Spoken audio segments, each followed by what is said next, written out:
Well, first of all, thank you, Congressman, for taking some time to sit down with us ahead of the general election. Glad to be with you. I do want to frame it this way, though, however. I take a really high premium on wanting to interact with the people I represent. As a member of Congress to serve, we've held 11 town halls, hundreds of events. We agreed to 6 debates with my opponent, 6 of them, one with you in Binghamton, and he won't do it. He just will not agree to debate. And I think that this is sort of a fundamental question for people. It's like if you're interested in actually getting to know the people you serve, you've got to be with the people you serve. And hiding behind TV ads isn't acceptable, just isn't. And so I'm happy to be here. I'm happy to have the conversation.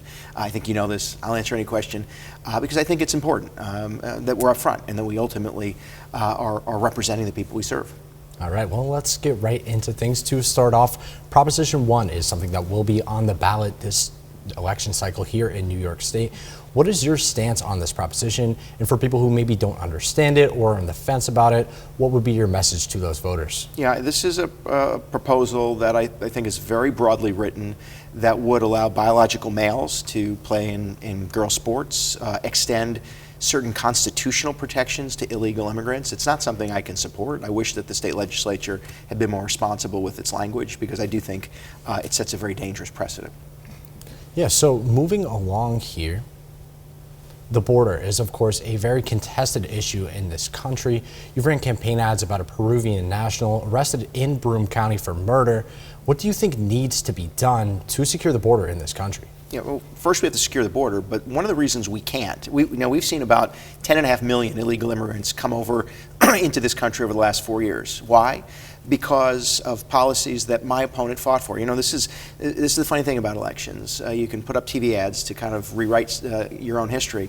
But Josh Riley spent 20 years working for both a corporate law firm and in the United States Senate.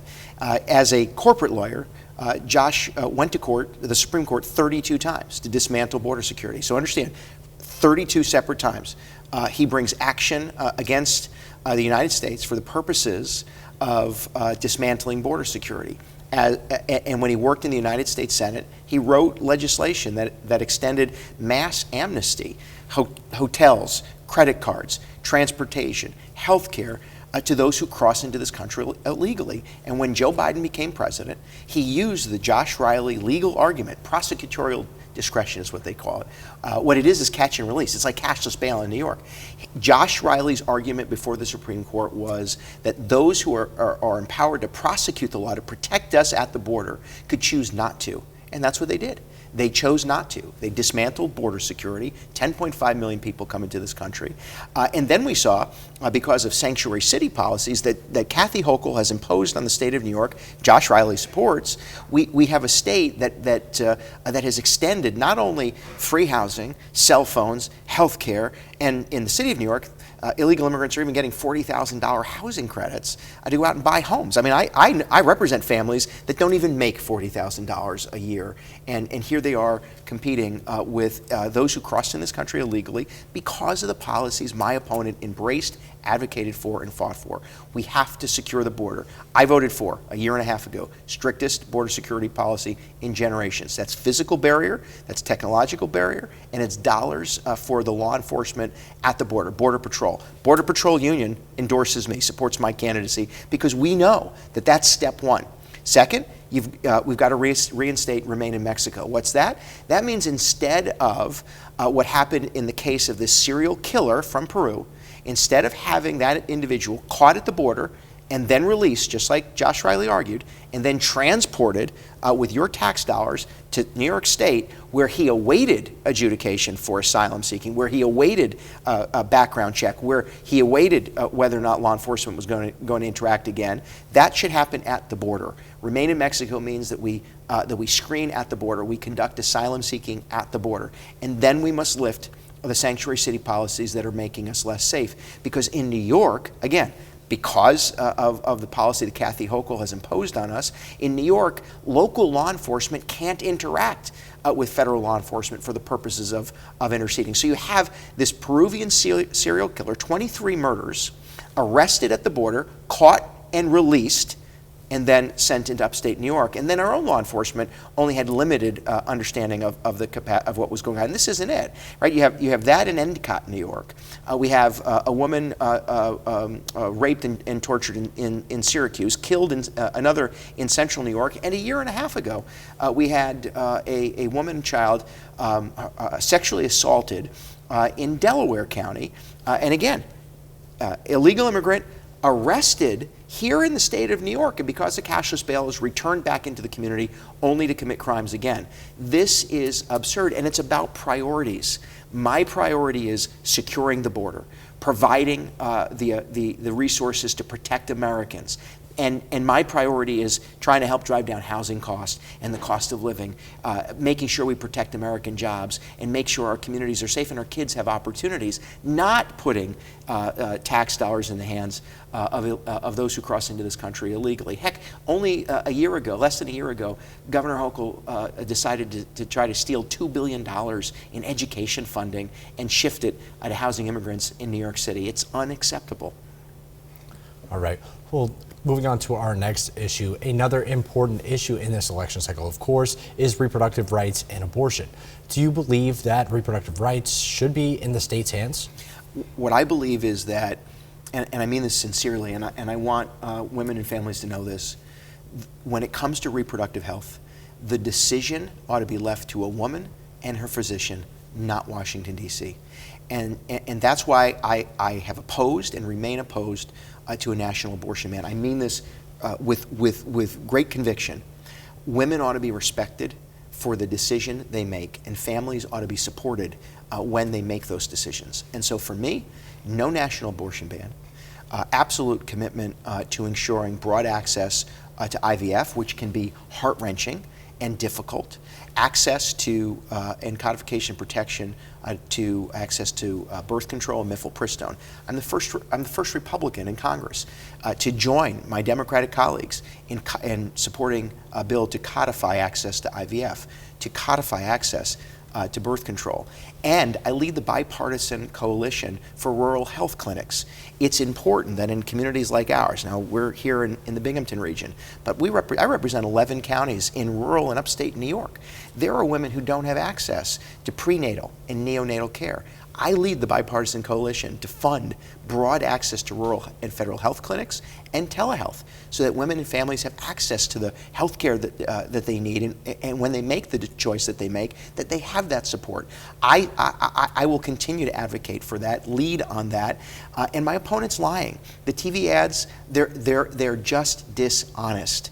I absolutely respect the choice women make and believe that that choice ought to be left to them and their physician, not Washington, D.C. Another issue that is being frequently tackled by local elected officials here in our area and across the country is the housing crisis. How will you ensure that the federal government assists the state and local governments that are receiving adequate funding for housing? Yeah, well, first, the housing crunch is a reality of lack of housing stock. We need more housing constructed and rehabbed in communities like Binghamton and cities and villages all across upstate New York. But when you have New York City handing out $40,000 checks, housing checks, to those who cross into this country illegally. Again, policies my opponent embraces. His mass amnesty bill gives these things to individuals who cross into this country illegally. That adds an undue burden and pressure. Of course, housing prices in upstate New York go up. But at the same time, what we absolutely have to do, and we've been working with Republicans and Democrats locally, we launched Broom's Next Chapter. This is an effort to ensure that federal resources are made available to drive down housing costs. And the way you do that is build more middle-class housing. It's helping to revitalize homes in cities and villages like Endicott and Binghamton and all across upstate New York. I lead the effort to ensure low-income housing credits and housing tax benefits for seniors who want to buy homes and those with disabilities who need access to housing. And so for me, it's an all-of-above approach. You've got to build more. We've got to invest in infrastructure to drive down cost, which we've led in. We've directed some $35 million in aid directly back into our communities to invest in water and sewer infrastructure, highway and road repair in order to drive down costs and make it more affordable to build new housing. So increasing the housing stock, reinvesting in city centers, revitalizing a housing stock by supporting those efforts, but also then making sure that federal dollars, the dollars you pay, your tax dollars, shouldn't go to Washington, D.C. or other states. They should go right back here into our communities, and we've helped direct those dollars to drive down infrastructure costs to make it more affordable for housing. And then again, leading a bipartisan effort through tax policy to drive down the cost to new homeowners, middle-class families, seniors, and those with disabilities, all tools that can effectively get people into homes and build new homes to drive down cost. Of course. Well, there's some overlap in conversations about gun safety and mental health. Do you see these issues as one and the same, and how will you address both? Yeah, so they are interwoven. I'm the father of 4 children. I fear, as any other parent does, for their safety always. We have a state that has some of the strictest gun control laws in the country, and yet we still see violence, and we see violence in our streets and in our communities. One of the things we have to do is take serious those who commit violent crimes with firearms. In this state, nearly 70% of crimes committed with a firearm are not prosecuted as crimes committed with a firearm. What that means is that they're pled down to lesser offenses. If you commit a crime with a firearm, the laws in New York ought to hold them accountable. It's why, by the way, unlike my opponent, who has embraced cashless bail, discovery, raise the age, all of those policies forced on upstate by downstate politicians, the ones that support my opponent, are making us less safe. And you've got to give law enforcement the capacity to provide for safety. And so number one is you've got to confront those challenges. Undo raise the age and cashless bail and discovery reform and clean slate. All of those policies Josh Riley embraces, all of them make us less safe. And it makes it difficult to confront violent crimes. At the same time, we know that incidents of trauma that people experience can manifest themselves in individuals acting out in a violent way against themselves or others. And that's why I led as a county executive in expanding and creating behavioral health services that now are the model statewide. The New York State uses the behavioral health model we created to provide opportunity to invest in mental health services, trauma-informed care, crisis intervention training. All of that's necessary and is interlinked. Enforce the law and the policies that make it complicated for law enforcement to keep us safe, prosecute those who commit crimes with firearms, and expand access to trauma-informed care and behavioral mental health services like the ones we launched in my home county. And all of that will help us to confront what is plaguing us, a culture of violence that has taken too many lives, and ultimately we can protect our neighbors and prevent incidents of violence from occurring. Well, the southern tier is no stranger to natural disasters. Many people still have anxiety from the floods of 2006 and 2011. This year in New York State, there were a recorded 32 tornadoes. It's the most since 1950. How will you address the costs of natural disaster relief, and what will you do to ensure the state is prepared for these severe storms? So this is a matter of priorities, and we're seeing this right now around the country. Think about this. FEMA is saying that they don't have enough dollars to respond effectively to the hurricane that already hit, as we're taping this, in the southeast, yet they directed billions of dollars to house and transport illegal immigrants across the country.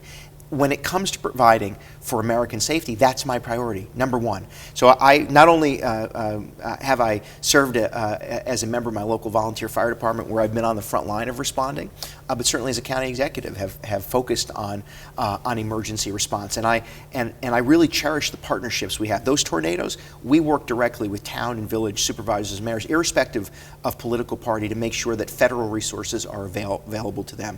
As a member of the House Transportation Infrastructure Committee, we oversee the work of FEMA, and it's critically important that FEMA dollars get to communities like ours, and that we shouldn't have to beg, borrow, and steal in order to get this administration's attention to respond. The other we have to do is invest in infrastructure and in climate resiliency. We know that the climate's changing, and we know that the impact is real. We see it in the severity of storms, and that's why I've helped direct federal dollars, your tax money, back to our communities to harden up those infrastructure and those assets, because it's important that we can withstand the next storm, and really to challenge ourselves to be more responsible in responding to these incidents. And so federal resources is important, but again, this is a matter of priority. It is important that what we see today in the Southeast never happens again.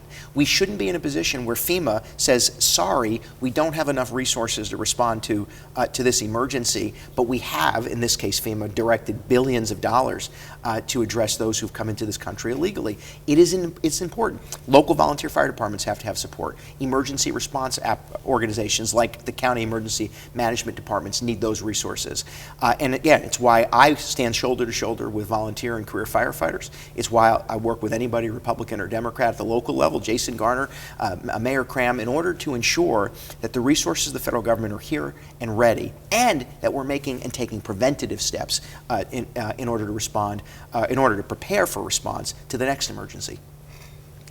Well, what plans do you have to address the opioid epidemic? We are living in the epicenter of the opioid epidemic, upstate New York, and fentanyl and synthetic opioids are taking too many of our neighbors. And I've seen this firsthand. Lindsay in Sullivan County crying with me because of the loss of her child. I've, as a volunteer and serving in local government, have had to be at far too many funerals of young people who've lost their lives. But we must understand where it starts. It starts at our border. We are being invaded because of policies embraced by this administration, argued in the Supreme Court by my opponent, to dismantle border security. And we not only are seeing human trafficking into this country, but we are seeing drug trafficking into this country. And it is an invasion, and it is taking far too many lives. You must start by securing the border and giving law enforcement the tools and the resources to intervene, to keep drug sales and drug dealers from taking more lives. When you do that, and you make clear that those who would prey on our friends and neighbors and loved ones with the sale and trafficking of illicit drugs, when you make clear that we're going to enforce the law, you begin to confront and end the kind of assault that we see. At the same time, we have to be compassionate and ensure that there's resources and support for those who are dealing with addiction. I serve as the co-chairman of the Bipartisan Mental Health Caucus.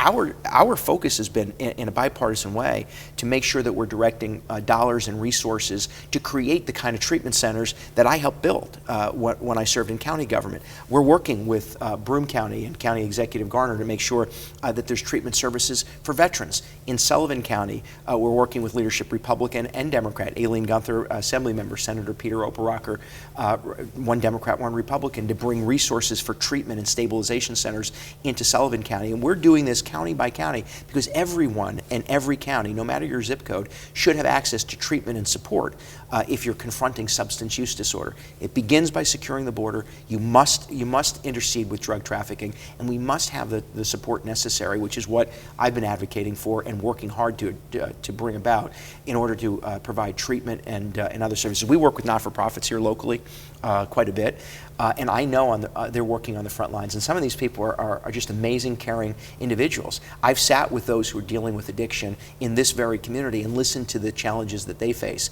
Nobody chooses to wake up and be addicted, but everybody should choose to have the opportunity to get themselves back into a place of being successful and healthy. But we must confront this not only with services, but with enforcement as well. Well, the political environment in this country is currently heated. What are some steps that you think that could be taken to ease political tensions in this country? Yeah, so I've committed myself to working with anybody who wants to really, solve the problems that face us, and I do think that that's important. We all ought to tone down the language a little bit and learn to work with one another. But that doesn't mean not fighting for the things that are really important. And so I just would say, I look at the two of us, me and my opponent. He spent the last 20 years working in Washington, D.C., working in a very partisan political way. I spent the last 30 years working across the aisle in everything we do because it is that important. I think being an example is how you tone things down. It's making sure, by the way, that the language we use and the actions we take are responsible. I'll leave you with this one example. My son All my children. I have 4 children, and I love them, all of them equally. My wife and I are so amazed by them. My son, Eli, 7 years old, at an event we were attending, came to us sobbing, crying, and we asked him why. And he said that one of his friends was pointing at that girl over there and said, "Look at her, she's weird. She's not doing what all those other kids are doing." That girl was my daughter, Abigail, who lives with a disability. Even the simplest of words, like "that girl is weird," sends a message to our kids. For me, I want everybody to know that everybody, regardless of party, no matter who you pray to, no matter who you love, no matter who you believe yourself to be, has a right to exist peacefully, has the right to achieve success for themselves, and to define what success means for themselves. I want a government that respects that. I want a government that supports that. And I want to be sure that I'm a representative that gives voice to that. And so when I go to Washington, I don't go unarmed. I go armed with 750,000 different opinions. And all of them are of value. And by saying that and meeting people where they are, that's how you tone things down. That's how you get people to work together. And that's how you become not only bipartisan, but productive as well. Simply meeting people where they are and helping them get to where we need to be. That's my commitment. It's how I represent people, and it's what I believe. Well, the political environment is currently heated. Actually, move along to the next question here. Okay, that's fine. Well, you're facing off against the same opponent as you did in 2022. Do you have any ideas that have evolved since your last race against it? Well, I can tell you this: my opponent's apparent positions on things have evolved since only a year and a half ago when we ran against each other. And again, I mean, when he hung up the phone conceding that election, he began running again. You've seen it. I mean, everyone's seen it. I mean, they've been running TV ads since I think January of the year I began as representative of Congress. So let me say this: I absolutely am honored to serve you. This is the highest honor of my life, to represent the people of this district. And when they spend those dollars on those TV ads, they're trying to buy themselves a congressional seat. They're trying to take something away from the people who truly love and have lived in upstate New York. I've lived in upstate New York my entire life. I have worked with the communities of upstate New York my entire adult life. What I can tell you is that we are resilient people, and we also know a phony when we see one. And we know a fraud when we see one. And Josh Riley has lived in Washington, D.C. for the last 20 years, has worked for one of the most politically connected law firms in the country. Not only did he take action to dismantle border security in the Supreme Court, but his law firm represented Harvey Weinstein, a sexual offender, a rapist, and their job was to silence and intimidate women. None of this is acceptable, and I would argue that for us here in upstate New York, we just want somebody who's going to fight for us, stand up for us. And again, for me, it's a question of basic priorities. And so when I look back over the last 2 years, I'm the second most bipartisan member of Congress, the most bipartisan member in the New York delegation. 50 some odd pieces of legislation adopted by the House. Nearly just over a dozen standalone bills adopted into law. All of this, for me, is on behalf of the people I serve. So we're producing on issues related to mental health and substance use. We've produced on support for law enforcement, on driving down cost for the people we're representing and securing the border. I take very seriously this responsibility, and I'll work with anybody who's honest and earnest about trying to solve the problems that face the people of this district and of upstate New York. It's my priority. And I've learned from and listened to the people who live here, and I love representing them. Well, in May, you were ranked as the second most bipartisan member of Congress. How will you continue to remain bipartisan if elected to another term? Yeah, so here's my commitment. I've always believed in working across the aisle, and I'll work with anybody who's honest and earnest about solving the problems that we face. I am the second most bipartisan member of Congress. I'm also the fourth most effective member of Congress in the House and Senate. And so what that means is I go to battle on behalf of the people that I represent. And if you've got a good idea, we're putting it to work. And so as the co-chair of the Mental Health Caucus, I work across party lines in order to direct resources to support families and individuals living with mental health concerns and substance use disorder. Our Think Differently initiative, where we embrace and create opportunities for those with intellectual, physical, and developmental disabilities, has no party affiliation. We'll work with anybody, the local providers, the direct care staff, who are angels. I mean, amazing people who deserve real living wages and greater federal and state support. We'll work with anybody in order to break down barriers and create opportunities. Securing the border, there's a reason most law enforcement agencies that have endorsed, all the law enforcement agencies that have endorsed in this race, endorse me, because it's not about party, it's not about politics, it's about providing for public safety.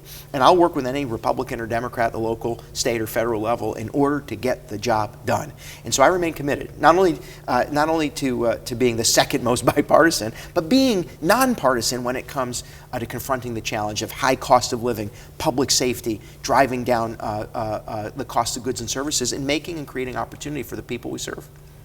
Well, Congressman, thank you once again for taking some time to sit down with us this evening. Very much appreciate it. Thank you.